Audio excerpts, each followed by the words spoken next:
Câncer de próstata. E depois do tratamento? Dor nas costas, prisão de ventre e qualidade de vida após o tratamento. Para falar sobre estes assuntos, está aqui comigo hoje as convidadas, a doutora Luana Freitas, fisioterapeuta e osteopata, e também a doutora Bianca Rodrigues, fisioterapeuta especialista. Hoje é o Pode-Papo, não é hoje, é o... Fugiu aqui. Mulheres mais um episódio, segunda-feira, Mulheres Mais, com essas duas profissionais aqui da área da saúde. Depois da vinheta a gente começa. Aí eu só...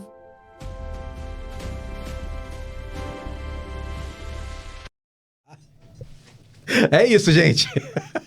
Agora sim, Mulheres Mais é mais um podcast, esse espaço que tá arte na sua tela aí, olha. Essa nossa arte Força, Voz, Transformação, são as mulheres toda segunda-feira, cada uma trazendo a sua área de conhecimento, o seu exemplo de vida, o seu trabalho, a sua participação na sociedade. E essas duas profissionais com a gente aqui hoje, já cumprimento a doutora Luana, boa noite, seja bem-vinda. Muito obrigada pela oportunidade, viu? Nós que agradecemos. E a doutora Bianca também, muito obrigado, seja bem-vinda. Obrigada, Dair, tô super feliz de estar aqui com você. Ah, que legal, nós também. Sans, segundou, a Cláudia tá na sala lá. Gente, nosso canal, @Folha de Sumaré, quem tiver por aí, ou chegar depois, se inscreve, toca o sininho para receber as nossas notificações. De segunda a sexta-feira, a partir das 18 horas, tem sempre um convidado ou uma convidada especial aqui para conversar com a gente. Então, toca o sininho que vai receber a notificação e mais que isso, se inscreve, porque aí você pode comentar durante a live. Ou depois, se terminar também, não tem problema, você vai lá e comenta, tá bom? Gente, então, a gente começou a conversar fora do ar aqui. Mandar um abraço pro meu amigo Carlinhos, né? Jornalista gatão. Carlinhos, um abraço, viu? A gente começou, tá falando fora do ar. Esse assunto é muito importante, mais do que necessário. Fiquei meio chocado. Eu falei, e agora? O que eu faço? Eu falo de mim ou falo das perguntas? Mas vai ter um pouco de mim também nas perguntas, né? Mas antes de tudo, esse assunto que a gente fala, que é tão sério, tão importante, mas a gente conversando fora do ar com a doutora Bianca, a gente falou da questão, e depois com a doutora Luana, a questão de conhecer o que faz um fisioterapeuta ou uma fisioterapeuta. Vamos começar por aí? Mas antes disso, vamos começar, depois eu volto, porque eu vou querer saber um pouquinho de vocês também, né? Porque, afinal de contas, há um motivo de vocês terem escolhido essa área de formação, essa área de conhecimento, né? Então, primeiro, essa pergunta, o que faz uma fisioterapeuta? Quem quer começar respondendo? Pode começar. Tá. O fisioterapeuta, Odair, ele é o profissional que habilita ou reabilita.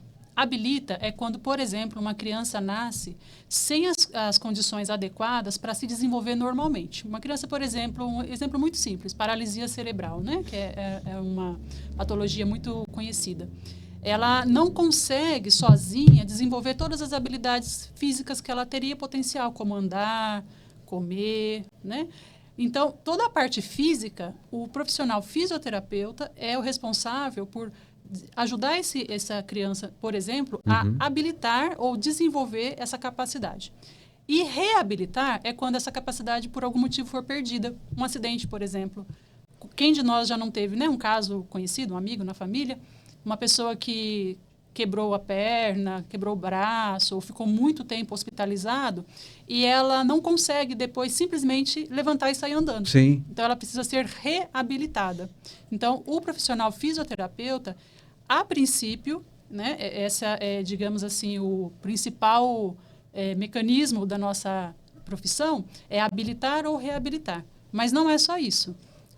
Inclusive, durante esse processo, durante essa live de hoje, a gente vai navegar muito nesse assunto, né? O que mais o fisioterapeuta faz, né? Que outras áreas nós conquistamos e conseguimos ajudar pessoas, por exemplo, que passaram por um procedimento cirúrgico, Sim. né?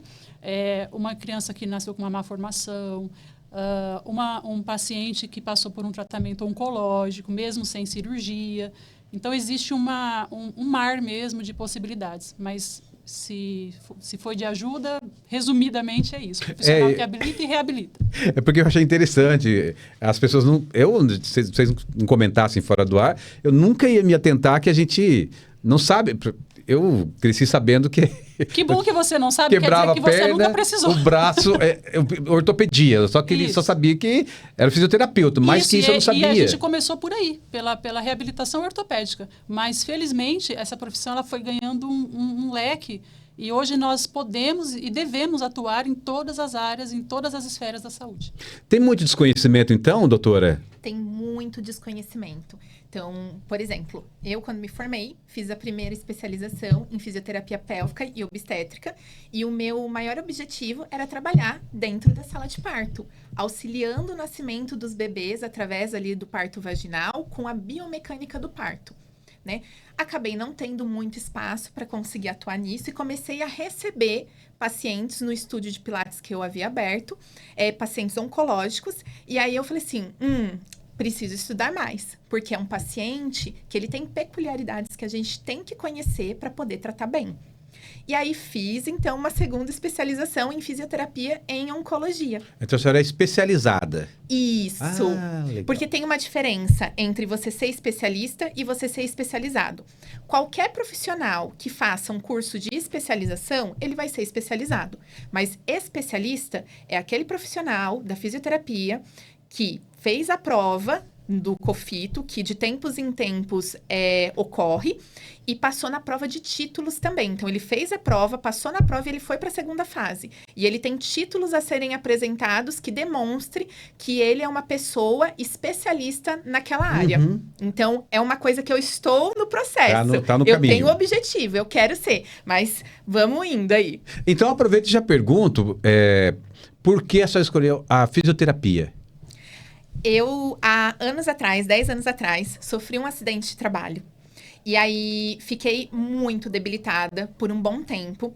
É só pedir para a senhora vir um pouquinho mais perto do microfone ou puxar o microfone. Aí, já melhorou. Ah, melhorou? E eu precisei da fisioterapia. Foi, assim, o que me ajudou a renascer. E aí, dentro disso, eu vi um caminho para mudar de profissão. E fui aí, estudei, me formei e amo o que eu faço. Eu adoro conseguir, através da fisioterapia, ajudar outras pessoas a recuperarem a sua funcionalidade. E também, assim, a gente pensando na fisioterapia pélvica, ali, na questão de fazer um xixi de forma adequada, conseguir ir no banheiro e não Parece sentir tão dor, óbvio, né? Não ter uma Mas não fissura, por exemplo. Isso, verdade. Deveria ser óbvio, mas muitas patologias chegam nesse ponto e a maioria das pessoas, às vezes, desconhece que tem um profissional que pode ajudar Mas especificamente. eu não sabia, até então não sabia. Por exemplo, eu recebo mulheres no consultório com queixa de dor durante a relação sexual e que algumas achavam que aquilo era normal.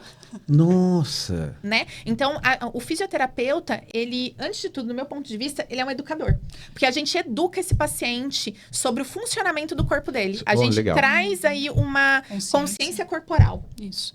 E é isso que a Bianca falou, só aproveitando o link, é uma frase que a gente usa muito em educação para a dor. Não existe dor normal. Perfeito. Não existe, perfeito. Odair. Qualquer dor significa... O normal é não sentir dor, né? O normal é não sentir dor. Exatamente. A dor significa, basicamente, o seu corpo está sinalizando que algo não está bem. Tá? Então, ela precisa, sim, ser investigada. Principalmente se for uma dor que não melhora. Porque uma dor... Por exemplo, eu passei o dia todo sem tomar água, me desidratei e estou com uma dor de cabeça. Então, toma água, se reidrata e a dor vai melhor. Ok. Agora, uma dor de cabeça que persiste por 4, 5 dias... Nossa. Uma dor na coluna que persiste por meses. Uma dor na relação sexual que persiste por anos. Nossa, meu Deus. Porque as mulheres, principalmente, né, têm uma questão, uma vergonha, uma timidez, e elas vão colocando ali o problema embaixo do tapete e vai levando. E só vai prolongando, né? Exatamente. E a senhora termina, quer falar mais alguma coisa? Motivo de ter entrado na fisioterapia? Eu falo que eu entrei na fisioterapia para conseguir ajudar as pessoas depois que eu tive um problema e me realizo a cada dia com cada paciente que chega lá no consultório, conseguindo tentar melhorar ali a qualidade de vida dessa pessoa. Antes, qual era a área de atuação da senhora? Eu era tecnóloga em alimentos, trabalhava em fábrica de alimentos. Tecnóloga em alimentos. A minha primeira opção na faculdade foi engenharia de alimentos. Olha a semelhança. Que bom que não deu certo. Eu fiz até o mestrado em ciência de alimentos. Agora eu estou fazendo segundo mestrado porque eu quis começar tudo de novo. Que eu falo que assim, a Bianca do antes do acidente é uma, a Bianca do após o acidente é outra. Até me questionaram esses dias, Bianca, mas por que você não foi fazer um doutorado ao invés de fazer outro mestrado? Eu falei assim, porque são coisas completamente diferentes os assuntos que eu tô abordando. Então eu quero recomeçar. E eu quero fazer tudo com muita qualidade. Eu não quero reaproveitar uma coisa do passado, né? E tô super feliz com essa decisão. Meu Deus, com certeza os pacientes também, né? Com certeza. Essa dedicação. A gente espera. Que estejam bem. Né? Doutora, quais os motivos que levaram a senhora para a área de fisioterapia? E aproveitando, por que também nessa área da osteopatia? Né? Então, daí eu tinha lá para os 17, 18 anos, naquela fase de definir o que queria fazer da vida, né? E eu só tinha duas certezas. Eu sempre desejei trabalhar e estudar na área da saúde, mas eu nunca quis ser médico e nem enfermeira. E era só o que eu conhecia de saúde com 17 anos, né? E aí eu tive a grata surpresa de ser apresentada à fisioterapia. E eu sempre sonhei que eu queria trabalhar com saúde com as mãos, especificamente, porque eu não sei. E aí quando eu descobri a fisioterapia, é isso, né? É tratar das pessoas, tratar da saúde das pessoas com as mãos. Porque o primórdio, né, da fisioterapia é o tratamento com as mãos. Né? E felizmente a gente evoluiu muito e hoje tem uma gama de equipamentos, de dispositivos que auxiliam o nosso trabalho. Mas o fisioterapeuta raiz, ele tem que saber fazer isso tudo com as mãos. Isso. E assim, a gente literalmente tira a dor das pessoas com a mão. Quando é uma questão muscular.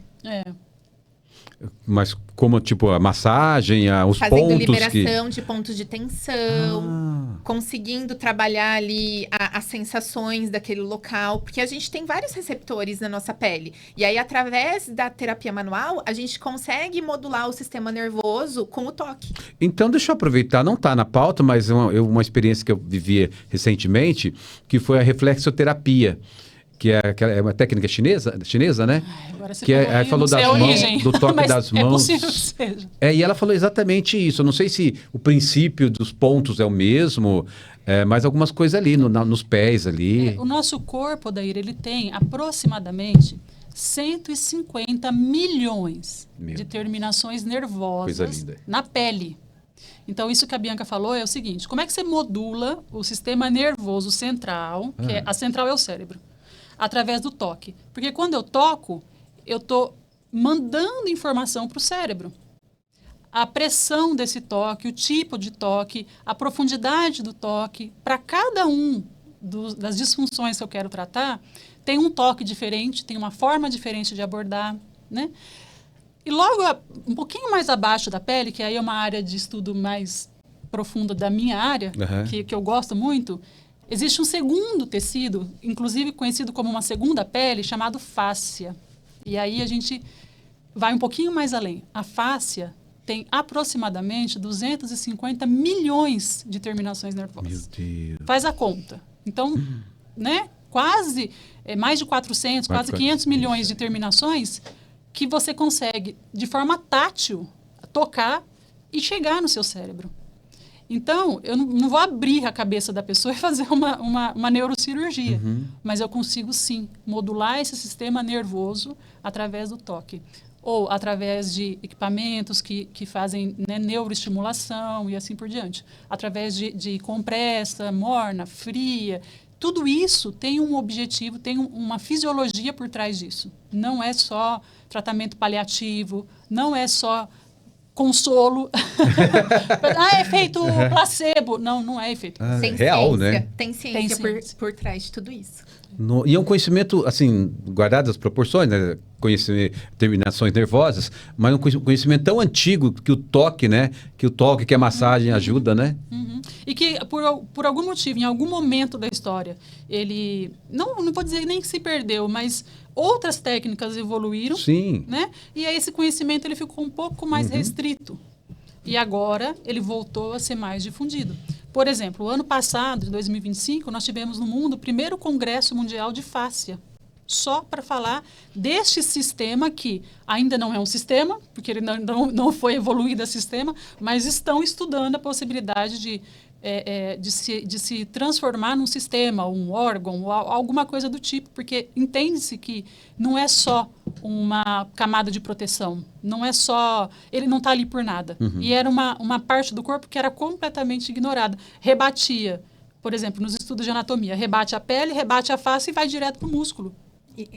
Hoje isso a gente entende que não existe isso. Eu me formei há 3 anos. Você há quantos anos? Foi ontem. 9, alguma coisa assim. Enfim. Mais recente é mais fácil falar, né? Você ter noção. Assim, ela é muito mais experiente do que eu. Eu que sou uma pessoa formada há bem menos tempo, ouvi muito pouco sobre fáscia durante a graduação. Então, a importância... Não tinha, 20 anos atrás não se falava disso. A importância de, depois de formado, a gente continuar estudando, porque tudo vai se atualizando e sempre tem Recentemente descobriram um novo músculo, um novo osso do aparelho auditivo.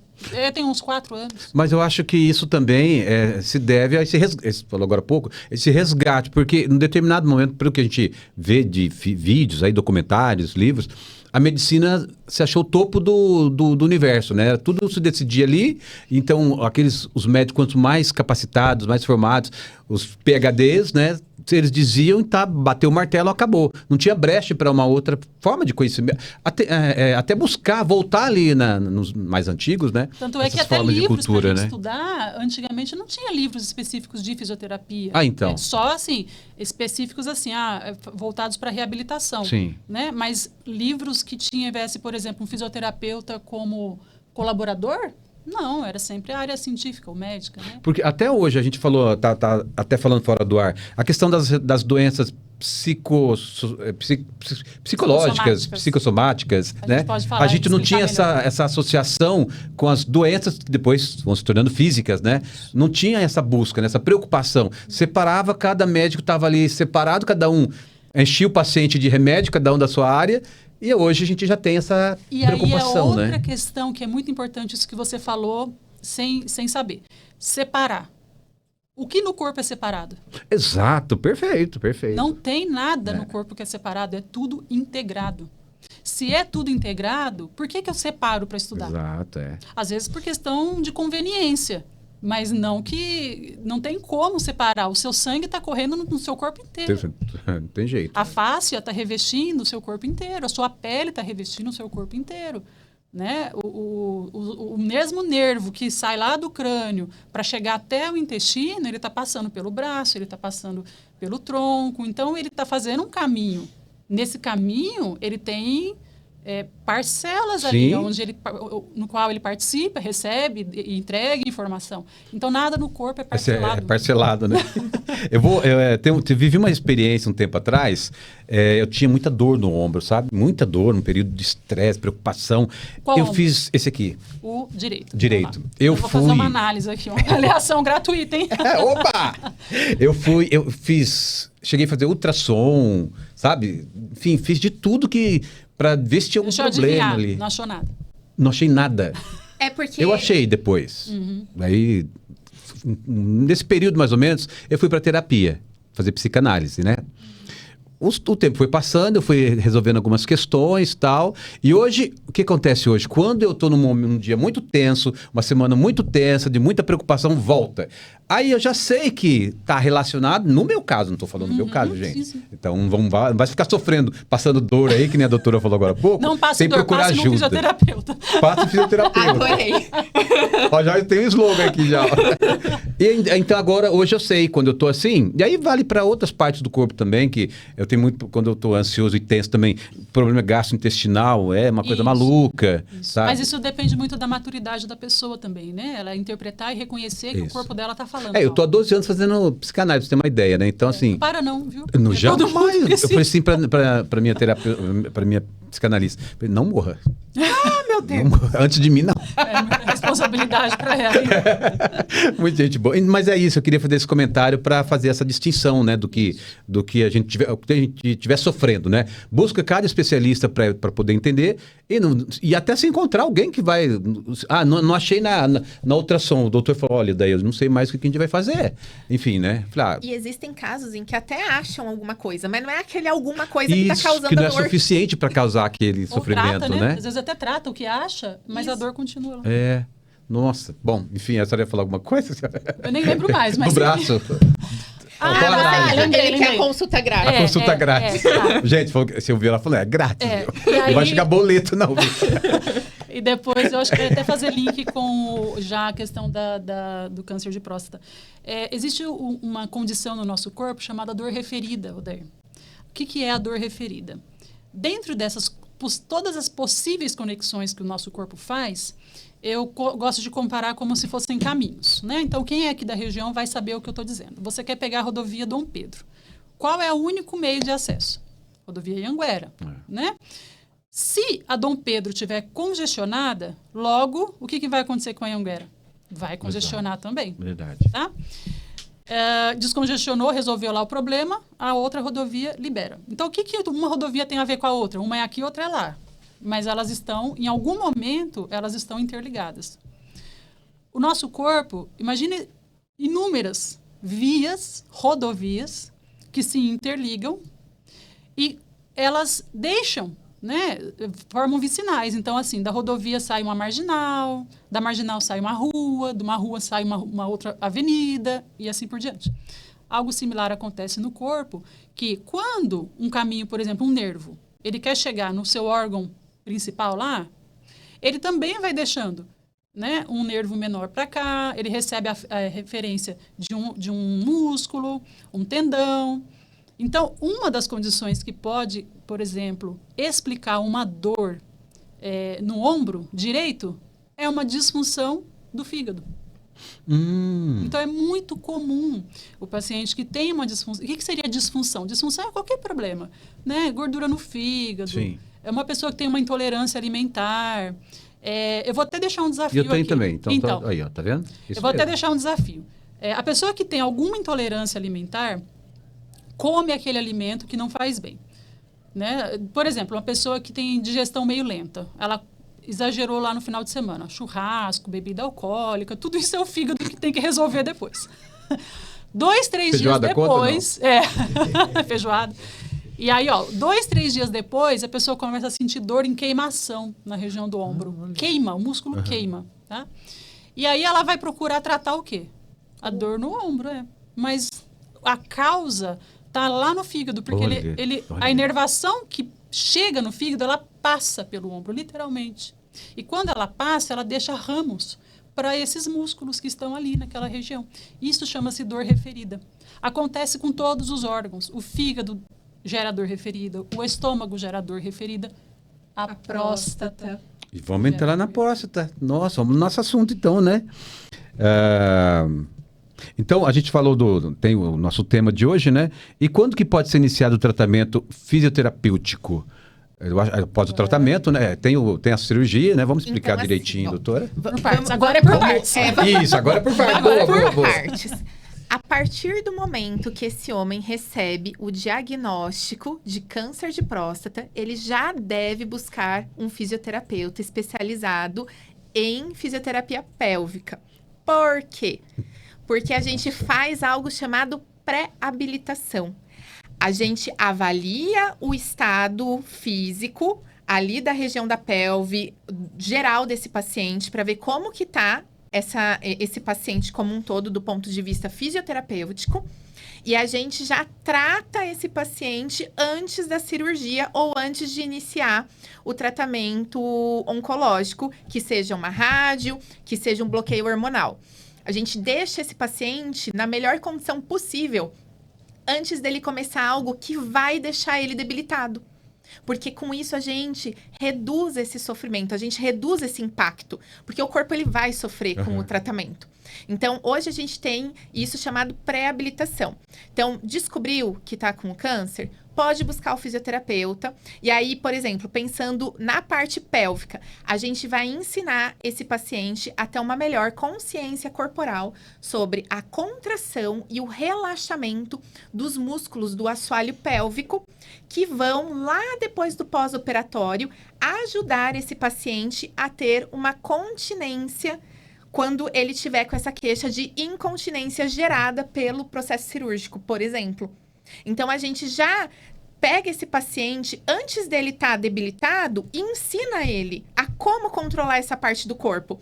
É muito mais fácil você aprender isso antes de você passar por uma cirurgia do que após a cirurgia. Nossa, pode falar, doutor? Não. Entendeu? Então, a gente faz já esse preparo com o paciente. E aí, a gente já inicia a questão educacional dele.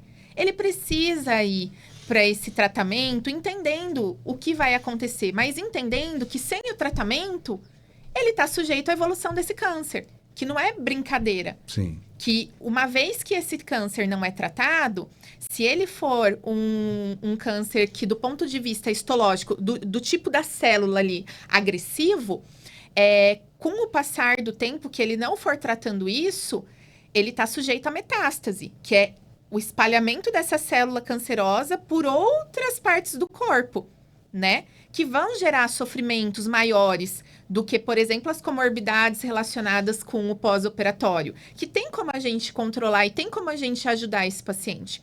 Então, ele precisa entender os prós, os contras e ir consciente para esse tratamento de que o não tratamento vai levar ele para algo que vai gerar um risco para a vida. A senhora fez um comentário agora há pouco, acho não estava, a gente estava no ar já, que o médico ele faz a cirurgia, né? E vocês vêm para dar uma qualidade de vida. Exatamente. Eu achei fantástico. É uma frase... Por isso que é importante saber ter essa informação, né? Isso, é uma frase que eu escutei da professora doutora Laura Rezende, né? Que é hoje a presidente da Associação Brasileira de Fisioterapia em Oncologia, também minha orientadora de mestrado, e que ela sempre fala isso nas aulas dela. A medicina, ela traz anos de vida para o paciente com diagnóstico oncológico. E o fisioterapeuta, ele vai trazer qualidade de vida para esses anos que o paciente alcançou, né, depois de tratado. E aí, o nosso foco é fazer com que essa pessoa viva o melhor possível, né? E, infelizmente, o tratamento oncológico, ele vai trazer essas comorbidades, vai trazer sequelas. Mas essa pessoa, ela vai estar viva. E a gente está lá para que ela viva o melhor possível. Isso que eu ia falar, pra gente não basta estar vivo. Exatamente. Tem que viver bem. E é possível viver bem.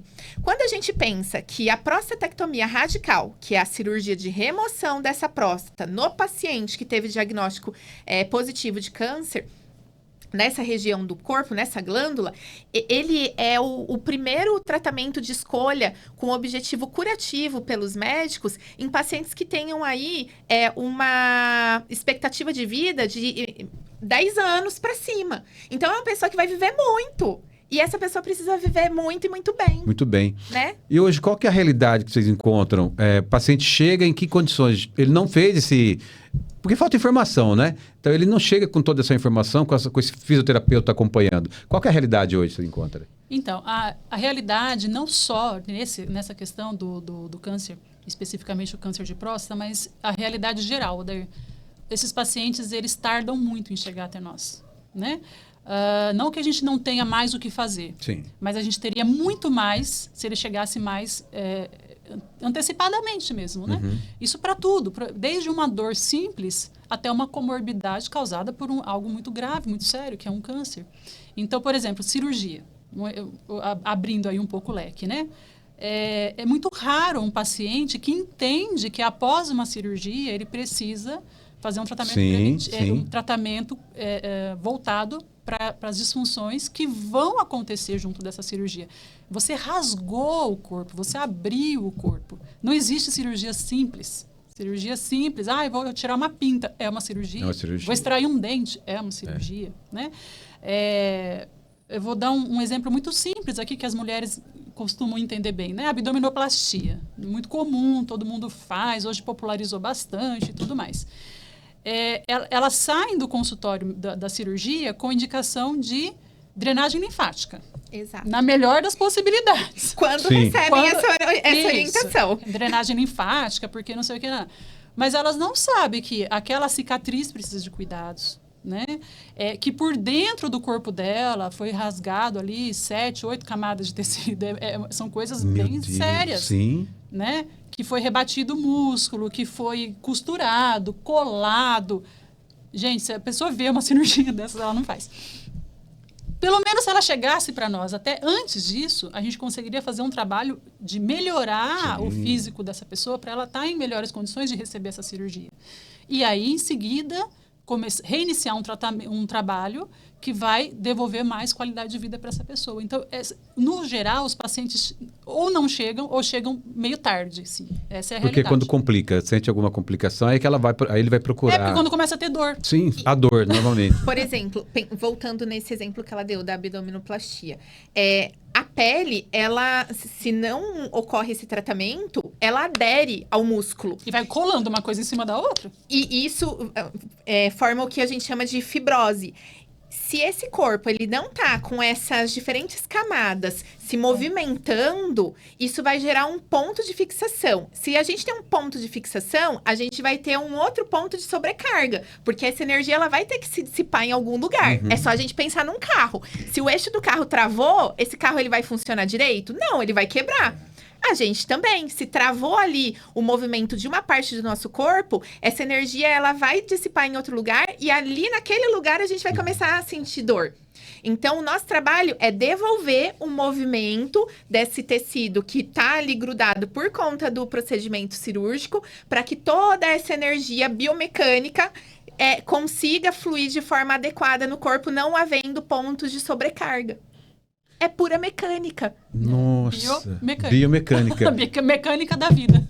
A gente falou também, a senhora comentou, falta conhecimento, falta informação, né? E aí, até a senhora comentou, acho também antes, o médico está preocupado em salvar a vida do paciente. E aí, você falou, não dá tempo dele preocupar com isso, pensar em tudo. Não. Em que momento que esse paciente deveria saber desse procedimento pós a cirurgia? Antes da cirurgia. Eles deveriam. Qual e aí, deveria? como fazer? Desculpa, doutora. Imagina, que nem, quando a gente pensa no que eu te falei da pré-habilitação. Isso. É nesse momento da pré-habilitação que ele tinha que ser educado por tudo isso. E quem faria isso? Pode ser o fisioterapeuta, pode ser o enfermeiro, pode ser o médico, pode ser distribuído. Isso depende de como o serviço é organizado. E depende onde, particular, SUS, tem tudo isso também, né? Exatamente. E aí, pensa, esse paciente, ele recebeu o diagnóstico oncológico. Aí ele não teve essas informações, ele vai e passa pela cirurgia de remoção da próstata. O que acontece? A hora que esse paciente ele tem essa próstata removida, se esse câncer está enclausurado ainda dentro da glândula, maravilha. Menos tecido vai ser removido. Então, você vai ter ali um dano nervoso controlado, né? Você vai ter um dano de esfíncter, que são... A gente tem dois. Tem um que é controlado pelo sistema nervoso autônomo. Então, a gente não consegue mandar nele. E a gente tem o outro voluntário. Então, esses esfíncteres, eles podem ser danificados. E aí, ele chega para mim no consultório... Por exemplo, 1 mês depois da cirurgia, desesperado porque ele tá usando fralda no calor de Sumaré. Meu Deus. E aí a gente tem que sentar com esse paciente, explicar para ele o que aconteceu com o corpo dele. Desenhar, literalmente, a gente desenha. Porque a gente desenha muito. Porque não é culpa do paciente, tá? Só deixando isso muito claro, né?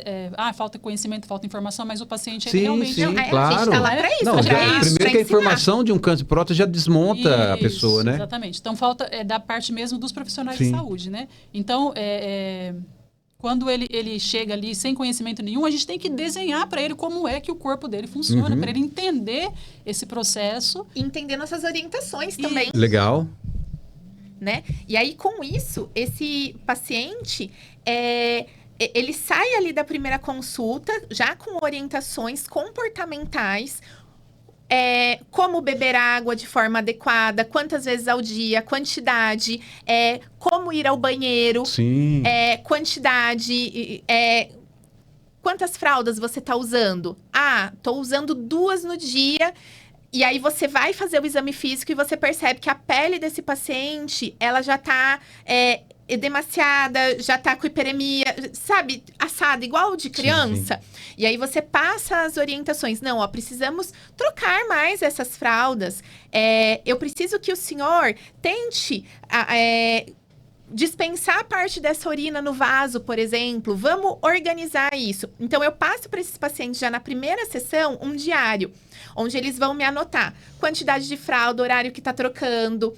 Eu dou um copo de medida para eles, onde quando eles conseguem ainda não estão numa perda de urina constante, eles conseguem segurar um pouco dessa urina, eles vão dispensar no copo para a gente ver quanto de urina eles estão conseguindo reter dentro da bexiga. Quais alimentos você está consumindo? Porque existem alimentos que irritam a mucosa da bexiga e podem piorar esse sintoma de perda de urina. Então, a gente mapeia tudo isso. Sim. Como que tá o seu cocô? Eu dou um diário, ele vai anotar o dia, o horário, como que tá. Tem uma escala chamada escala de Bristol, que tem os desenhinhos desse cocô. Ele vai anotar e ele vai me mostrar como que tá esse cocô. Porque todos esses órgãos, eles estão muito pertinhos um do outro ali na pelve. Então, se eu tenho alteração na bexiga, eu posso ter uma alteração ali no reto também. E aí, isso vai interferir na micção dele também. Então, a gente faz um apanhado geral de como está o funcionamento, tanto miccional quanto defecatório e também sexual desse paciente. E passa essas orientações comportamentais para a gente já ir tentando reorganizar as funções. Interessante. E devolvendo aos poucos qualidade de vida, porque esse homem, ele parou de sair. Sim. Ele parou de receber as pessoas em casa, né? Talvez ele deixou de trabalhar. Ele começa a sentir incômodo com o cheiro da urina. Uhum. Ele acha que todo mundo está sentindo, então ele não quer ficar perto das pessoas. Meu Deus. É muito constrangedor. Para dizer é mínimo, né? Sim. Constrangedor é o mínimo. Obrigado, Sai. Tem um pessoal aqui participando. A Cláudia, boa noite. A Mara, acho que é Mara Heloísa. Boa noite. O Sam, boa noite. A Nica Costa. A Nica Costa. Nossa, ela é amiga de vocês, a Nica Costa? Não. Eu conheço uma Denise, mas eu não sei se é a mesma pessoa. Eu acho que vocês não vão lembrar da Nica Costa. Doutora, isso é menos ainda.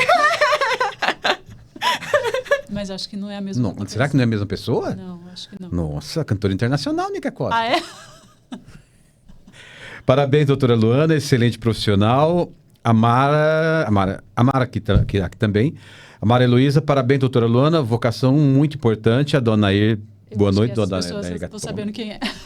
Já tá pessoas maravilhosas, que acompanham o trabalho da gente e que estão sempre dispostas, né, a compartilhar também conhecimento. Ah, legal. O @ ASM512 aqui, boa noite. A Mara novamente. Tenho esteatose. Gente, tem que fazer um... Vocês fazem fonoaudiologia? Fonoterapia? A gente dá uma travada em algumas palavras. Porque, olha, cada nome tem que fazer fonoterapia, não é possível. Palavrões, quase. Palavrões, gente do céu. Esteatose hepática e sinto dor nos ombros às vezes. Quem pode falar? É uma possibilidade que esteja sendo uma dor referida do fígado. E a gente consegue determinar isso por uma avaliação simplérrima. Olha. Simples de tudo. Deixa eu aproveitar, não terminei de ler ainda, mas hoje vocês estão na clínica Pro-Life, né? Vocês atendem lá na... Isso. É importante já falar, o pessoal, quem tem dúvida, né? Eu quero conversar com vocês depois. Vocês estão na clínica e estão também nas redes sociais, né? O pessoal pode encontrar das duas... Enfim, hoje não... Quer encontrar alguém, entra ali, né? Entra no... Não dá para se esconder. Não dá para se esconder. Ou saia das redes sociais, mas profissionais hoje em dia não pode ficar longe, porque, né? De repente tem até um paciente lá que está querendo tirar uma dúvida, né? Então aqui, cadê mais? Seu Laerte, boa noite para todos, tudo de bom, Deus abençoe todos, hoje sempre, beijo gatão, seu Laerte. Francine, boa noite. A Francine está perguntando, tem uma pergunta, no caso de uma Abdominoplastia. Olha, eu tô falando. Traz a frente. Isso é. Se for a frente, Quanto tempo se leva para os danos musculares ocorridos na própria cirurgia voltar ao normal? Ela coloca entre aspas. Inclusive na questão da sensibilidade. Quem pode responder? Vou começar, mas a Bianca tem bastante propriedade também, porque é parte de pós-operatório, né? Eu pego de vez em quando algumas pacientes com essa situação. Eu pego os crônicos. Então, você fala do agudo, eu falo do crônico. Fechou. Legal, olha. Então, divisão. por exemplo, essa pessoa, ela fez a cirurgia. O ideal é que a gente já vá fazendo o acompanhamento e hoje a gente já sabe que a drenagem linfática manual, num pós-operatório imediato, não é a melhor opção. Porque esses vasos linfáticos, eles estão danificados. Então, a gente tem que... Estressa o tecido, Exatamente. Né? A gente tem que dar condições para que esse corpo vá cicatrizando. Então, a gente pode usar, por exemplo, a fotobiomodulação, que é a aplicação de luzes em frequências específicas que ajudam o corpo a produzir mais energia, mais ATP. Então, pensando ali a nível celular. E aí, com isso, a gente vai ter uma cicatrização que vai ocorrer mais rápido e numa qualidade adequada. E aí, após essa cicatrização ocorrer, que a gente vê que já teve ali um fechamento, a gente pode iniciar a parte de terapia manual para reduzir as tensões em cima da cicatriz. Reduziu as tensões em cima da cicatriz, muitas das queixas das pacientes relacionado, por exemplo, à ausência de sensibilidade já vão melhorar. E aí, primeiras semanas já, né? Isso. E aí, sim, se tiver um edema residual, a gente já consegue trabalhar, porque esses linfáticos já foram reconstituídos e a gente consegue manejar esse líquido para ir para o local adequado e a gente reduz esse edema.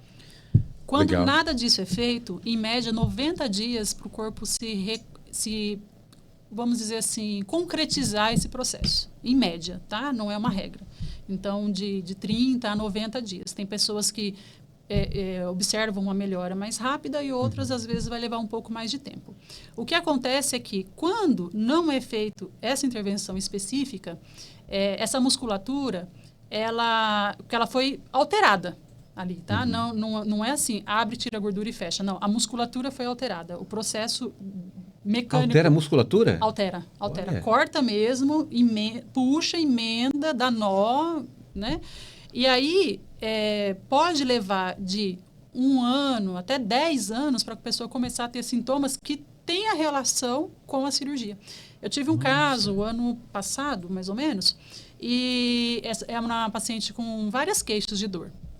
E aí, uma das perguntas que eu sempre faço na minha avaliação é: há quanto tempo você tem essa dor? Porque o tempo, ele me ajuda a determinar a causa, né? Mais ou menos 10 anos. Aí, uma segunda queixa. Quanto tempo, mais ou menos? 10 anos. O que aconteceu há 10 anos? Nada demais.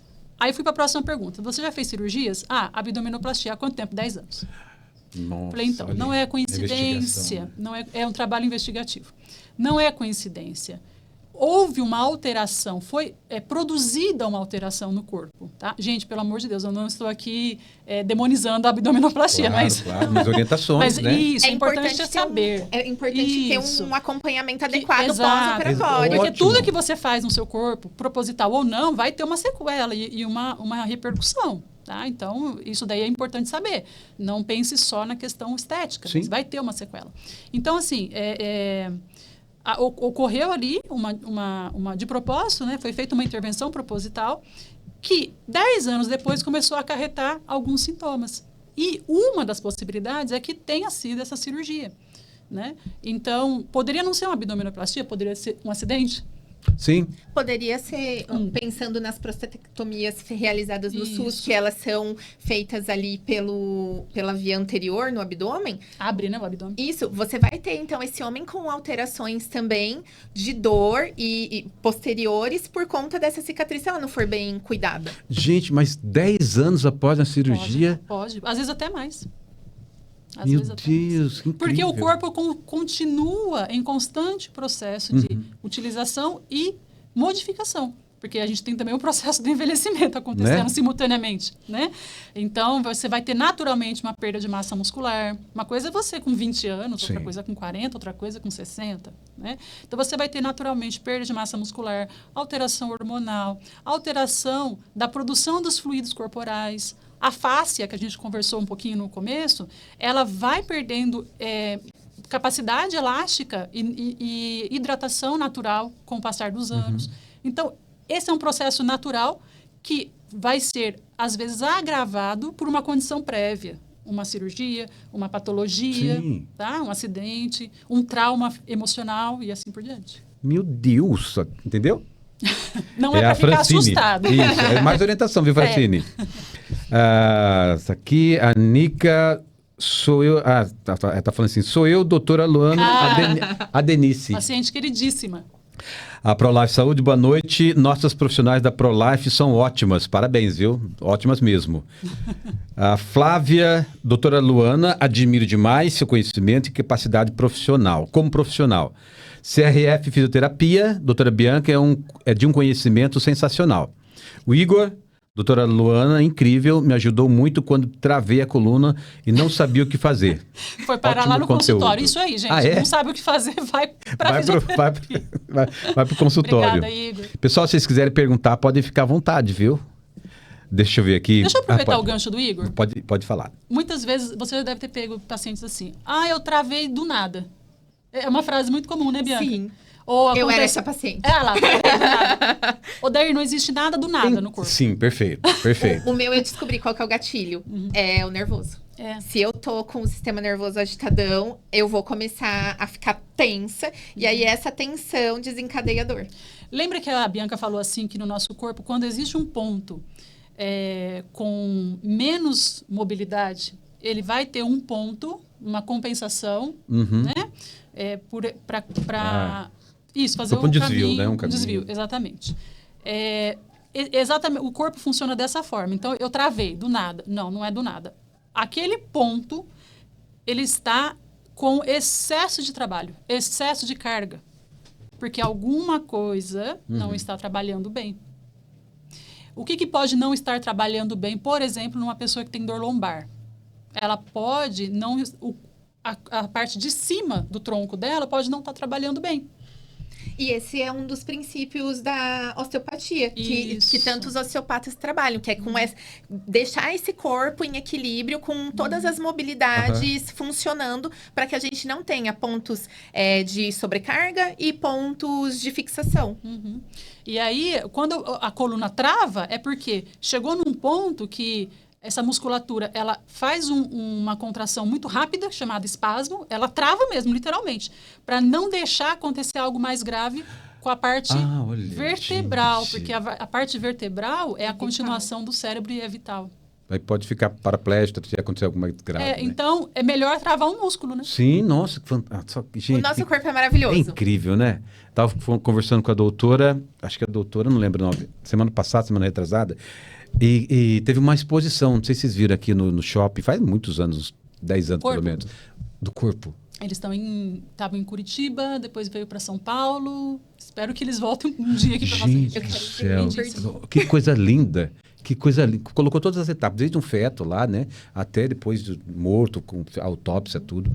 Cada parte ali, gente, é incrível. Maravilhoso. Maravilhoso, Nosso corpo maravilhoso. é um projeto maravilhoso. Maravilhoso mesmo, meu Deus. Tá aqui, eu acho, não sei se a gente já falou sobre isso. Com a fisioterapia, o paciente deixa de ter incontinência urinária e a disfunção sexual após a remoção as duas coisas, né? A incontinência urinária e a disfunção sexual após a remoção da próstata. Então, vamos lá, que isso é um assunto muito sério e que sempre eu deixo muito claro para o paciente quando chega no consultório. A disfunção sexual, ela vai ser causada por conta do dano nervoso que ocorre com a remoção da próstata. Só um adendo. Quando ela fala nervoso, não é nervoso de pessoa nervosa, é do nervo. Do nervo. Ah, do nervo. Do nervo É. cavernoso. Aham. Isso. Isso. porque A gente- É legal, legal. Pensa no sistema, pensa assim, ó, a gente tem o cérebro, aí desceu ali do cérebro pela medula, uns Cadê o fiozinhos. papel pra gente desenhar? Cadê o papel, né? Aí a gente tem os fiozinhos, os filamentos. Esses fiozinhos, eles saem de dentro da nossa coluna e eles se espalham pelo nosso corpo como se fosse uma grande rede elétrica, né? E aí, em volta da próstata, a gente tem o plexo prostático, que é esse monte de nervinho que sai lá da coluna para conseguir mandar informação de funcionamento ali para a Como se tivesse próstata. a grande rede de distribuição, depois os centros menores de distribuição. Ah, legal. Isso. E aí, a hora que o médico vai remover essa próstata, que ela é como se fosse uma amêndoa, ele tem que ir com muito cuidado, cortando esses nervinhos, cortando esses fios da rede de tensão de funcionamento do nosso corpo.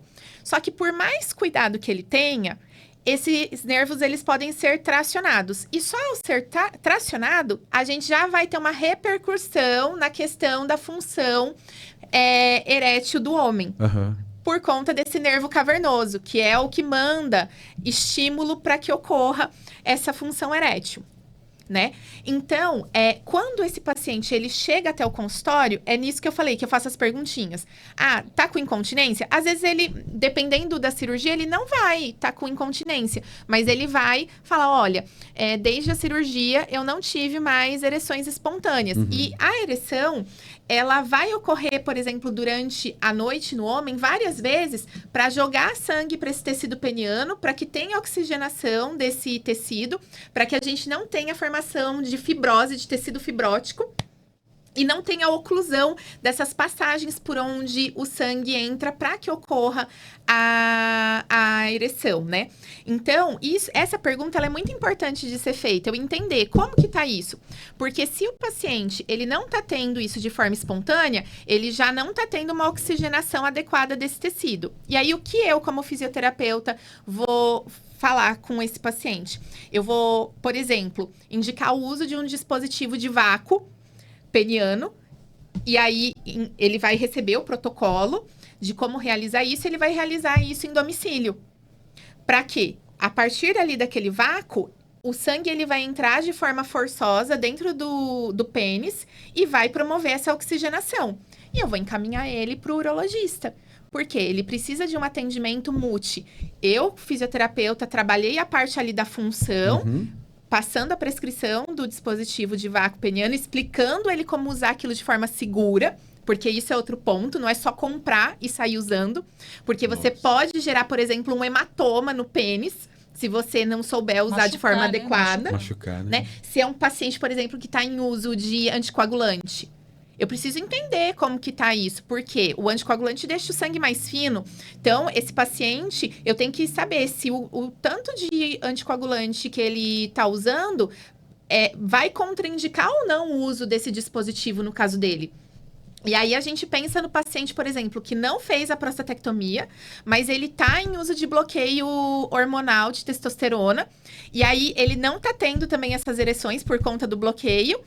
Só que ele não fez a cirurgia porque ele teve uma trombose, ele teve uma TVP, gente. e aí ele tá em uso de anticoagulante. E aí eu tenho que pegar e entender tudo isso antes. Não é uma matemática simples, é uma equação. Imagina, é uma equação. Entendeu? Verdade. Porque senão, às vezes o pessoal pode me ouvir aqui e falar assim, nossa, Vai resolver meu doutora, problema. eu vou comprar então e vou fazer em casa, tranquilão. Não faça isso Vai em nem casa. fazer a consulta, já vai comprar e... E aí, as pessoas, elas têm que entender que tudo tem os seus prós e os contras, e a gente, como profissional da saúde, tá lá exatamente para pesar isso, prescrever e ensinar a usar de forma correta, porque só usar sem saber o que tá fazendo gera risco, Nossa, e como, hein? né? Mas com o tratamento, né? Com o tratamento, consegue a gente, melhorar muito. encaminhando esse paciente de volta lá para o urologista, a gente consegue fazer um atendimento multi, Sim. onde só vai ter benefício para esse paciente. Sempre vai melhorar. A gente nunca pode jurar por Deus que vai melhorar 100%. Porque, Mas sempre vai ter uma mas melhora. sempre Vai ter uma melhora, né? Sempre. Né? E aí, na parte da incontinência urinária, que eu falei primeiro da disfunção Isso, sexual, né? é verdade. Então, a incontinência urinária vai depender também do tipo de cirurgia e do quão lesado foi a uretra desse paciente e como que tá a questão desses esfínteres dele. Porque na fisioterapia, o que eu vou ensinar ele? Ele a usar o esfíncter externo, que é de ação voluntária, através ali de contrações dos músculos do assoalho pélvico. Então, por exemplo, para ilustrar isso, eu vou começar com esse paciente falando assim, olha, faz a força de segurar o cocô. Por quê? O músculo que faz a gente conseguir segurar o cocô é o mesmo que faz a gente conseguir segurar o xixi. E aí a gente vai ensinar essa pessoa a usar essa consciência corporal para conseguir reter a urina. E aí, a partir disso, a gente vai evoluindo para que essa pessoa, mesmo em movimento, mesmo durante atividades do dia a dia, ela consiga fazer a contenção da urina através da ativação desses músculos, né? E vá retomando as suas atividades sem medo de perder urina. Ou, talvez, perdendo um pouco de urina, mas bem menos do que no pós-operatório. Fantástico. Quer complementar, doutor? Quer ajudar? Não, eu lembrei de um caso que você comentou que o paciente chegou perdendo uma quantidade grande, não sei se era meio litro. Não, litro, ele perdia mais de 1 litro de urina em 24 horas na fralda. Depois de um pouco, E aí, depois, relativamente curto. Depois de 7 sessões, ele já tinha passado a perder 180 gramas em 24 horas. Nossa. Então, a gente saiu de 1 litro, mais de 1 litro para 180 gramas. Redução tá perdendo 90%. ainda. Poxa, mas pelo amor de Deus, né? as proporções 15%, são muito... 20%, só, né? Entendeu? Então é isso que eu falo pra eles. Olha, eu não posso prometer que você vai deixar de perder completamente, mas você vai melhorar. Vixe. O que ocorre se o paciente não realizar a fisioterapia? A senhora comentou um pouquinho lá atrás. Quer reforçar? Então, se ele não realizar a fisioterapia, pensando na evolução desse pós-operatório da prostatectomia, ele vai melhorar. Eu sempre falo isso para o paciente. Olha, se você fizer ou se você não fizer a fisioterapia, você vai melhorar. Porque você foi cortado, parte dos seus órgãos foi removida. Então, vai cicatrizar, você vai sair desse mal-estar geral gerado pelo pós-operatório. Aos poucos, as coisas elas vão se restabelecer. Mas, se você tem a ajuda de um profissional para entender como o seu corpo funciona, para te orientar sobre boas práticas diárias, para poder te encaminhar para outros profissionais da saúde que podem te ajudar em outras dificuldades que ali, durante a consulta, você consegue ter espaço para se abrir e falar, com certeza você vai ficar muito melhor do que se você não tivesse feito a fisioterapia, né? E hoje a gente tem estudos que mostram que essa evolução do pós-operatório, ali, depois de 1 ano, ela dá uma estagnada. Então, no período entre 3 meses e 6 meses, se esse paciente chega até mim, ele vai ter uma melhora muito boa e ainda vai ter um gap até fechar o primeiro ano para conseguir chegar no máximo dessa melhora. Passado o primeiro ano... uma janela, ela começa a fechar. Começa a fechar, né? Passado o primeiro ano, os ganhos, eles podem vir, mas eles vão ser muito menores do que se essa pessoa tivesse sido tratada de forma adequada desde o início. Hoje, qual a maior reclamação que o senhor recebe de pacientes que procuram a senhora? Incontinência urinária. Incontinência. Dos homens, a incontinência urinária. E aí, o que acontece? Porque eles chegam muito desesperados. Porque, é que nem ela falou, eles ficam inibidos, eles não conseguem sair de casa, eles ficam com medo de perder urina e alguém ver. E aí, nessa primeira consulta, eu começo o tratamento pela parte da incontinência urinária. E assim que eles começam a conseguir conter essa urina sentados, eu já vou introduzindo o tratamento, por exemplo, da terapia com dispositivo de vácuo. E se eles não estão fazendo uso de medicamento, eu encaminho eles, faço o relatório e encaminho para o urologista para fazer a associação dos tratamentos. Muito bom, nossa. Doutora, a mesma pergunta para a senhora também, né?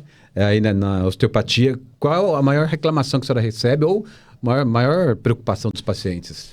Hoje, 90% dos pacientes que eu recebo são pessoas com dor crônica, né? E dentre das dores crônicas, as duas que mais figuram, né, no país, entre os pacientes, é a dor lombar e a fibromialgia. Sendo que a fibromialgia hoje, entre as mulheres, ela ocupa aí 90% praticamente dos processos de dor que causam dor crônica. Então, é uma patologia que está sendo bastante investigada mais recentemente, né? Porque até alguns anos atrás a gente tinha um entendimento muito limitado sobre fibromialgia. Hoje, felizmente, está ampliando, o que também amplia as possibilidades de tratamento. E devolvendo qualidade de vida. E a dor lombar, que depende de uma investigação. Por quê? Porque dor lombar é igual dor de cabeça, tem mais de 90 possibilidades. Meu Deus. A questão é encontrar qual é o interruptor daquela pessoa, porque a gente tem que ir lá e desligar, cada um tem o seu. Interruptor. Alguns são semelhantes, mas cada um tem o seu. Até o pessoal que vai assistir depois, a gente falou da questão emocional, mas a preocupação tem que ser investigar, mas nem sempre a causa é emocional e que tem uma causa física de enfim, alguma. Foi muito pertinente essa sua frase, Odair, porque isso abre uma oportunidade para a gente fazer uma explicação muito interessante aqui que a gente estava conversando antes, fora nos bastidores, né? O que vem a ser uma dor de fundo emocional? Significa que não tem nada, então a pessoa está ficando louca? Não, não é isso. Significa que, a partir de processos emocionais, o cérebro ele desencadeia processos biológicos que culminam na dor. Tá? Então, o processo começa dentro do cérebro, talvez através até mesmo de traumas emocionais, que fazem com que o cérebro passe a produzir mais ou menos substâncias que têm relação com o processo de cura e dor. Inclusive, diminuindo a produção de substâncias que são naturalmente anti-inflamatórias. Então, se eu diminuo a produção de substâncias que são anti-inflamatórias, quer dizer que o meu corpo ele aumenta a capacidade de ficar inflamado. E em algum momento, essa inflamação ela pode ficar crônica, gerando dor. E aí, cada vez que eu tenho uma disfunção emocional muito grande, algo que me remete ao trauma, ou algo que potencializa o meu estresse, eu vou ter o meu cérebro produzindo cada vez menos hormônios anti-inflamatórios, substâncias anti-inflamatórias, e mais hormônios de estresse. Por exemplo, hoje eu estou aqui ligeiramente estressada, por um motivo bom. Né? A gente tem uma timidez, é algo que eu estou fazendo pela primeira vez. O meu corpo está estressado, então eu estou tremendo. Né? Vou usar o exemplo para facilitar. O que é o tremer? É o corpo fazendo micro contrações musculares contínuas. Eu fico assim o tempo todo. Né? Então, a gente começa a tremer. Imagine isso durante 8 horas do dia, porque a pessoa tem um trabalho que é extremamente estressante. Sim. No final do dia, qual vai ser a sensação? A mesma de alguém que fez 2 horas de exercício, com uma diferença. A pessoa que fez 2 horas de exercício, ela está com os músculos cansados, mas ela também está com o cérebro descansado, porque ela produziu hormônios do bem-estar. A pessoa que só passou estresse, ela só ficou com os músculos cansados. 100% estresse, né? 100% estresse. E aí, a repercussão é o emocional repercutindo no corpo. Então, por isso que chama somato, que é corpo, soma, a palavra soma significa corpo, somato emocional, porque não existe não existe separação do corpo, né? Então, o que é a nossa mente? Neurônios. Sim. Neurônios, não é algo que está planando aqui fora do nosso cérebro. Sair do corpo, depois eu volto. Seria bom, né? Dá uma diferenciadinha ali. Descanso, volta.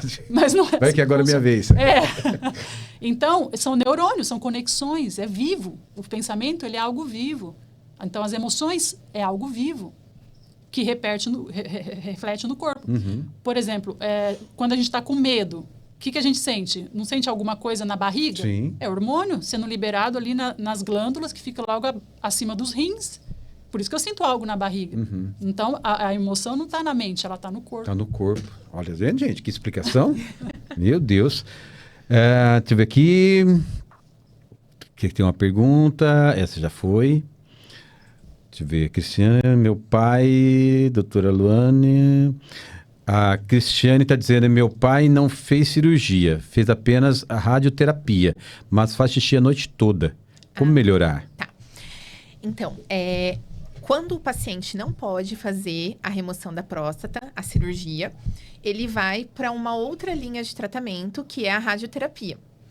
A radioterapia, ela vai incidir, então, ali, essa energia sobre a região da pelve, com o objetivo de matar essas células cancerosas. Só que, na pelve, não está só a próstata. Acima da próstata, a gente tem a bexiga. E por mais que o médico radioterapeuta faça o mapeamento para que aquele feixe de energia acerte apenas a próstata, parte da bexiga acaba sendo irradiada também, parte do reto acaba sendo irradiado também. E a radiação, ela vai causar a deposição de tecido fibrótico rígido. Então, vai gerar uma alteração no funcionamento tanto da bexiga, como a bexiga eu falo muito como uma analogia de que ela é uma caixa d'água, né? Ela vai armazenar essa urina, a gente vai ter a sensação de vontade de urinar, e aí a gente toma a decisão se quer urinar ou não, se todo o sistema está funcionando de forma adequada.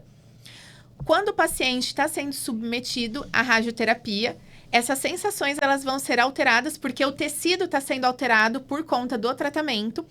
E aí, esse paciente, ele passa a ter mais vontade de urinar, por exemplo, porque se tem maior deposição de colágeno, de fibrose nessa bexiga, ela às vezes não consegue se expandir tanto. Sim.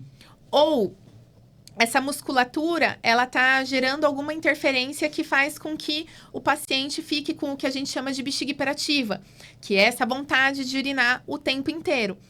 Qual que é o tratamento? Durante a radioterapia, eles são aconselhados a fazê-la com a bexiga cheia, para a gente manter o volume de armazenamento.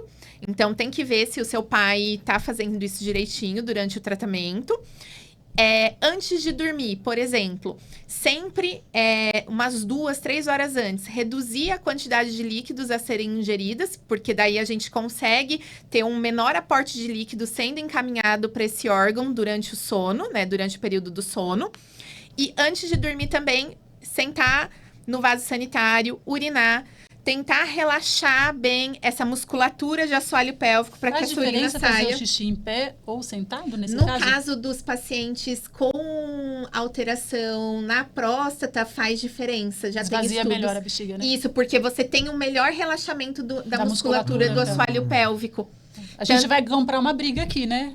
Com os espectadores homens, mas né? É uma briga necessária. Tanto que é uma coisa que eu explico para os pacientes. Eu falo assim, ó, eu sei, eu posso entender que você não goste, mas neste momento, para que a gente consiga melhorar essa saída de urina, eu preciso que pelo menos em casa você faça esse exercício de urinar sentado com uma banqueta, porque daí você reduz o ângulo do tronco com as pernas, o que ajuda a relaxar essa musculatura. E aí, com essa musculatura relaxadinha, toda a urina desce. Banqueta embaixo dos pés. Embaixo dos pés para elevar um pouco as pernas. Fazer aquele movimento de cócoras, que era para ser o nosso natural. A gente foi criado para fazer xixi e cocô assim. E aí, o que acontece? Eu morei na roça, né? Eu cresci na roça. É isso aí. Não falar nada. Naquela época, eles tinham bem menos problemas então, do tipo... Pelo menos nesse aspecto tinha, do que hoje. E aí, era tão natural. Exatamente. Estamos precisando voltar ao natural. Mas você sabe que... desculpa, vai. Pode continuar, tá interessante. Tem uns lugares que tem o banheiro, ele é bem baixinho, né? Eu conheci no interior de Minas Gerais. Era um banheiro, um sanitário revestido, igual a gente tem no chão. Só que no chão, é fantástico. Na China, você tem ainda alguns locais que são assim. Pois é. Desculpa, voltando. Mas é super necessário falar sobre. Não, gente, a gente ensina desde o paciente a forma de sentar, que ele precisa relaxar, e aí que entra de novo a fisioterapia pélvica. Porque é muito fácil eu virar pra você e falar assim, então, ó, você vai sentar e você vai relaxar. Ele nem sabe que aquela musculatura existe. Quanto menos como relaxar. Né? Então, a gente entra em todo um processo educacional e de consciência corporal novamente, pra pessoa entender como aquela parte do corpo dela se movimenta, porque ele nem sabe que movimenta. Exato. Né?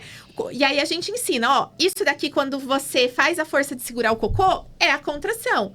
Agora, solta essa musculatura. Eu soltei, e às vezes tá travado ali. E aí tá o desafio da gente, ensinar essa pessoa a contrair e a relaxar de forma adequada esses músculos, para que as funções da pelve voltem a ocorrer de forma adequada. O paciente que não consegue, dentro dessa condição que você me apresentou aí, expelir toda essa urina, o pouquinho de urina que fica nessa uretra, manda mensagem de arco reflexo, que é uma mensagem que vai direto para a medula, de que tá na hora de ir no banheiro de novo. E às vezes a bexiga tem lá uma capacidade de 600 ml, por aí, com entre 60 ml já vai ter essa repercussão, que 10% já vai. E aí, uma coisa que eu gosto muito de fazer quando eu dou o diário miccional pra eles é dar esse copinho, pra eles urinarem no copinho, porque daí eles falam assim, doutora, eu tô indo o tempo inteiro no banheiro, parece que eu bebi a água e ela já sai. E aí eles começam a parar de beber água e ficar desidratados. Sim, olha que perigo. E aí isso começa a gerar infecção de urina. Então, a pessoa que tá no pós-operatório, desidratada e com infecção de urina.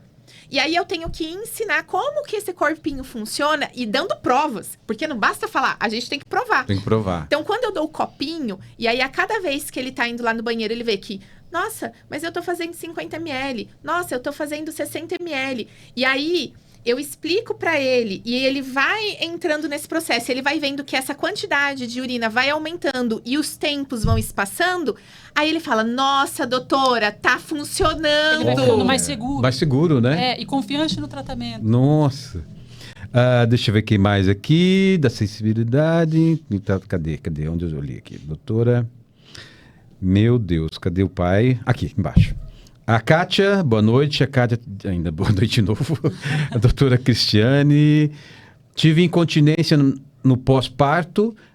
A impressão emocional era de grande impotência. Muito assustador. Dá para explicar? Dá sim. É que são mecanismos diferentes de incontinência. O corpo da mulher, durante a gestação, ele sofre uma sobrecarga com o crescimento do feto, com o crescimento do bebezinho, em cima desses mesmos músculos do assoalho pélvico. E aí, eu recebo também gestantes no consultório e a gente não consegue tratar a incontinência urinária durante a gestação. A gente trabalha toda a parte de consciência corporal, de aprender a contrair, de aprender a relaxar, de aprender a fazer o xixi da forma mais otimizada possível para que toda essa urina saia. A gente explica como que a gravidez faz uma alteração nessa anatomia, porque pensa, esse feto ele tá crescendo em cima da bexiga, apertando ela, espremendo mesmo essa bexiga. Por isso que a mulher fica com tanta vontade de urinar durante a gestação. E ao mesmo tempo, tá comprimindo reto, e aí ela não consegue defecar de forma adequada. Então, ela fica com muita vontade de urinar e ressecada ao mesmo tempo. E aí a gente tem também que trabalhar todas essas percepções para que essa mulher não fique desidratada, porque a desidratação vai piorar mais ainda a constipação. Uhum. E aí, beleza. Chega uma gestante lá pra mim e ela fala, doutora, eu tô perdendo urina quando eu espirro, por exemplo. Isso é um indicativo de uma incontinência urinária por esforço, porque esse assoalho pélvico, essa musculatura, não tá dando conta de ser acionada de forma adequada para conter essa urina quando ocorre um aumento da pressão do abdômen dessa mulher. Porque ela já tá com esse abdômen muito sobrecarregado pelo conteúdo do bebê. E aí existe outro tipo de incontinência que pode acontecer na mulher nesse período, que é a incontinência urinária por urgência. Doutora, eu tô lavando a louça e aí eu sinto uma vontade horrenda de correr pro banheiro e antes de eu chegar no banheiro, eu já perdi urina. Então, é uma incontinência por urgência, não relacionada diretamente com o crescimento, né, da barriga. Não, né? pode estar junto, mas ela não está relacionada diretamente com a força do assoalho pélvico. Ela é mais do fundo do nervo mesmo, né? Começa a estressar essa bexiga, né? Essa bexiga, a musculatura dela lisa tá sendo muito ativada. E aí, dando sinal de que tem que ir no banheiro o tempo inteiro. E aí, o que a gente faz? A gente tenta trabalhar o melhor possível para melhorar a consciência corporal, aprender a contrair, relaxar e tudo mais, mas eu só vou conseguir tratar essa mulher quando ela tiver o bebê. Porque muitos dos tratamentos, por exemplo, para a gente tratar a incontinência urinária por urgência, a gente precisa utilizar a técnica de neuromodulação do nervo tibial, que é a eletroestimulação. E aí, com a gestação não pode. É contraindicado. Então, eu uso tudo o que eu posso durante a gestação para amenizar e tentar estabilizar o quadro.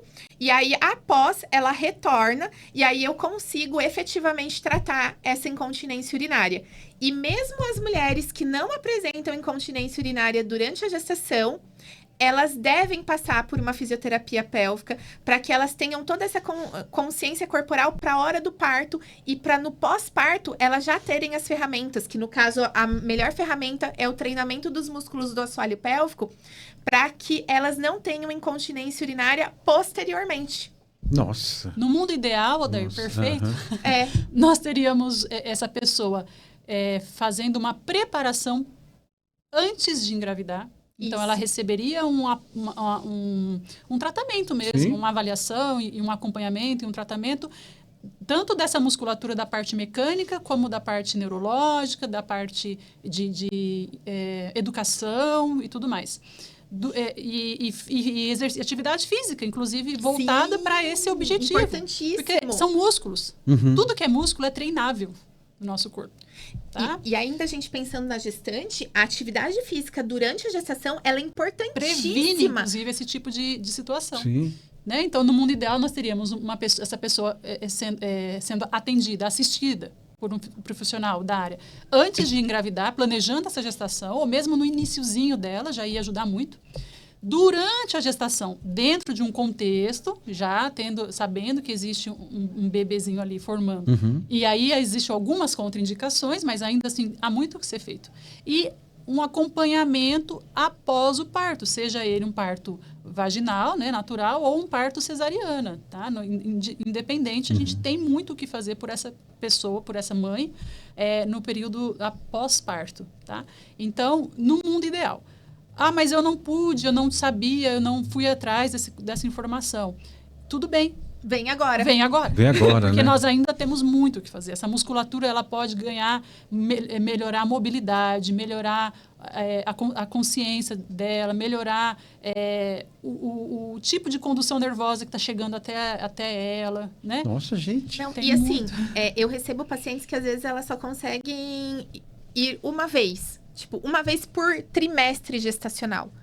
Não tem problema. É melhor do que nada. Porque Sempre. eu trabalho tentando informar essa mulher o melhor possível para que ela tenha ferramentas a serem utilizadas no domicílio dela. Isso, com as próprias mãos, com instrumentos simples, às Simples, vezes, né? lá uma bolinha, né? A gente Sim. ensina a liberar a fáscia, ensina a fazer uma estimulação mais adequada, um relaxamento muscular. Tem muito que a gente pode Nossa, ensinar que para esses incrível. pacientes. E quando a gente pensa na atividade física, tem muitas mulheres que têm medo de fazer atividade física durante a gestação. É porque alguns médicos proíbem. O que é um absurdo. Às vezes eu vou dizer que por excesso de zelo. Excesso de Mas, zelo, né? mas não deveria. A não deveria. ser que tenha uma Um risco, contraindicação absoluta, Isso. essa mulher ela precisa de atividade física, porque isso ajuda a regular a glicemia para evitar o diabetes gestacional, que vai ser apontado se ela tá ou não lá no final do segundo trimestre gestacional e que é uma questão que pode levar essa mulher a ter um abreviamento da gestação, então ter que finalizar a gestação ali na 38ª semana, seja através de uma indução de parto ou através de uma cirurgia cesariana. E as doenças hipertensivas da gestação, que a gente tem a pré-eclâmpsia, a síndrome de HELP, que colocam a vida da mãe e do bebê em risco. E, por exemplo, a orientação de realizar a caminhada, que seja de 20 minutos a meia hora todos os dias após uma grande refeição, como o almoço e a janta, já impede, já é uma prevenção para esse tipo de doença. Sim.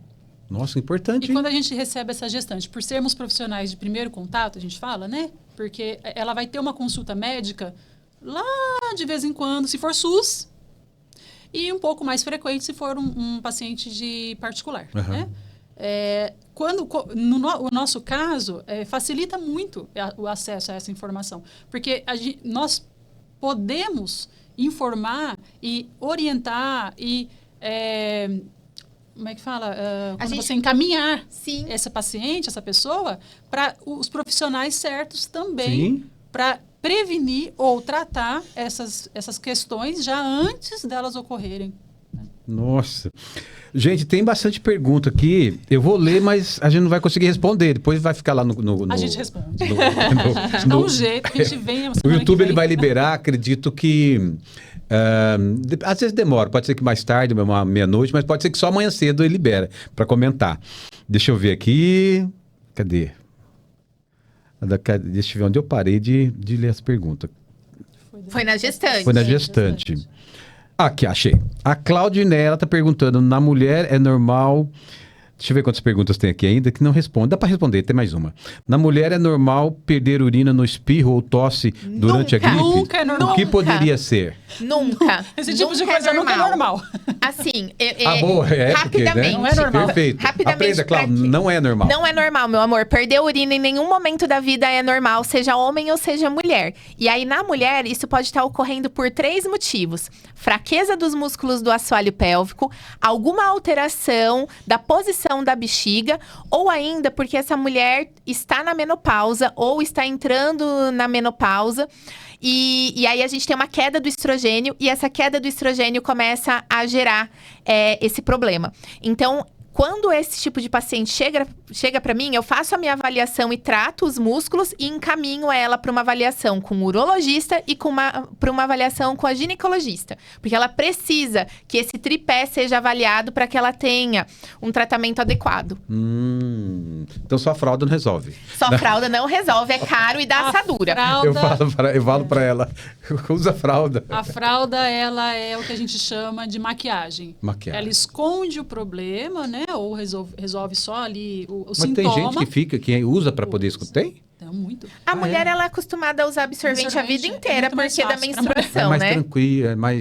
Né? Então Homem é a mais gente vai desconfortável, né? empurrando pra debaixo do tapete. Isso, exatamente. tá. Então, assim, isso é maquiar o problema. A gente Sim, quer ir lá na raiz. É igual a goteira, né? Não adianta colocar o balde para impedir que a poça se espalhe. Eu tenho que subir no telhado e ver o que está acontecendo. Nossa. Viu, Clau? Tem a Letícia, ela está dizendo, doutora Luana, fala mais sobre dores psicossomáticas e tratamento com fisioterapia. Fala, pode falar. Dá tempo? Bora lá. Temos tempo até meia-noite? É hoje? Até meia-noite. Tá. Bom, vamos lá.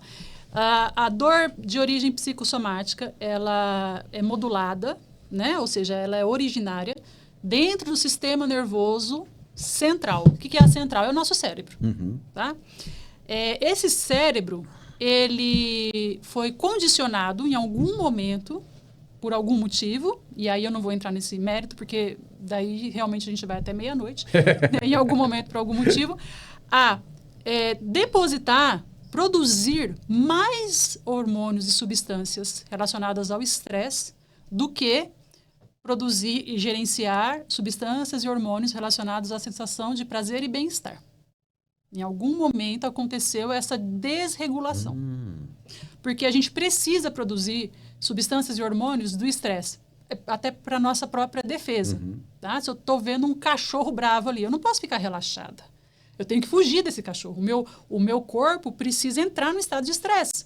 Eu tenho que contrair os músculos, o sangue tem que retornar dos órgãos, por exemplo, digestivos, para aumentar... Os que estão à toa naquele momento. Eu não preciso fazer digestão enquanto estou fugindo de um cachorro. Eu tenho que colocar sangue nos pulmões, para a gente respirar mais, no coração, para ele bombear mais, nos músculos, para eles correrem, na pupila, para ela dilatar e eu enxergar melhor, porque eu estou fugindo. Olha. Tá? Só que, em algumas pessoas, esse sistema, ele não desliga totalmente. Em algum momento da vida, ele aprendeu que ele tem que ficar hiperativo. Só que ele ficando hiperativo, eu vou ter todos os dias sintomas relacionados ao estresse. Que tá vendo o cachorro todo dia. Toda hora tem um cachorro ali naquele canto. Ele nem existe mais. Mas eu olho para o canto e eu vejo o cachorro. Meu cérebro fala assim para mim, tinha um cachorro ali? É questão de sobrevivência. Os traumas físicos, os traumas emocionais negativos, eles criam mais memórias do que os positivos. Olha que coisa. Muito mais. Tá? Então, eu fico ali, olho para aquele canto e vejo o cachorro. Quando eu vejo o cachorro, entre aspas, eu contraio os músculos, aumenta a frequência respiratória, aumenta a frequência cardíaca, eu paro de fazer digestão, e aí são pessoas que têm o quê? Constipação crônica. Pessoas que chegam no meu consultório e falam assim, ó, eu fico facilmente 7 dias sem evacuar, sem fazer cocô. Que tristeza. Oh, meu Deus. É muito triste. É muito triste. É triste, É muito né? triste, porque isso vai deflagrar, vai desencadear outros processos biológicos, inclusive relacionados à imunidade. Né? Vai diminuir a imunidade dessa pessoa. Porque ela tem cocô armazenado dentro Sim. do corpo.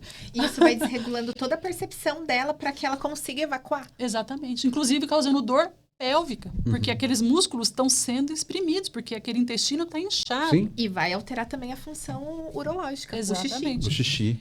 Aí o cérebro está lá, desregulado nesse processo. O que a gente faz? A gente começa um trabalho de fora para dentro, de trás para frente, eu falo. E aí entra uma outra questão multidisciplinar, que são as terapias cognitivas comportamentais. Elas são fundamentais nesses processos. Quando a gente identifica que a dor tem também uma causa, uma possível origem por estresse emocional. Tá? Aí a gente começa a regular esse sistema, né? Como eu falei, de fora para dentro. Então, às vezes, através do toque, os estímulos.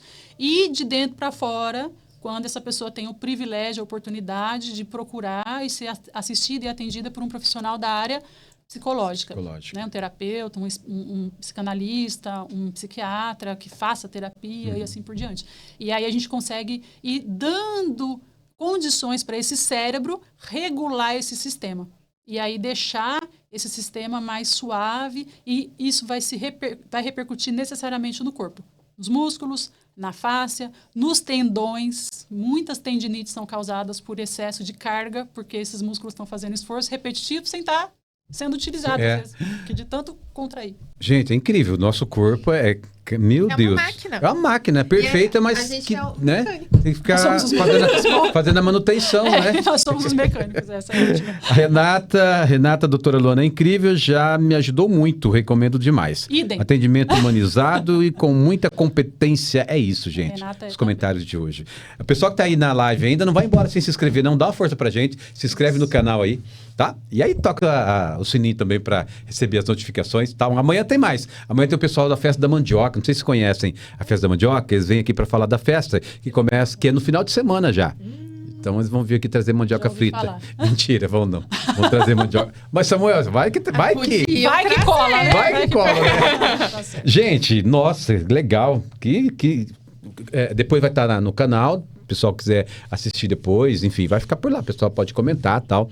Mas quero agradecer vocês, doutora Luana, doutora Bianca. Obrigada. Obrigado, viu? Foi Nós muito é que bom ter com vocês estamos aqui. muito agradecidas por essa abertura. É muito valioso isso, Que enriquecedor. bom. Voltem sempre, doutora Eu Bianca. agradeço muito, porque é muito difícil a gente ter esse espaço de falar, e você foi maravilhoso.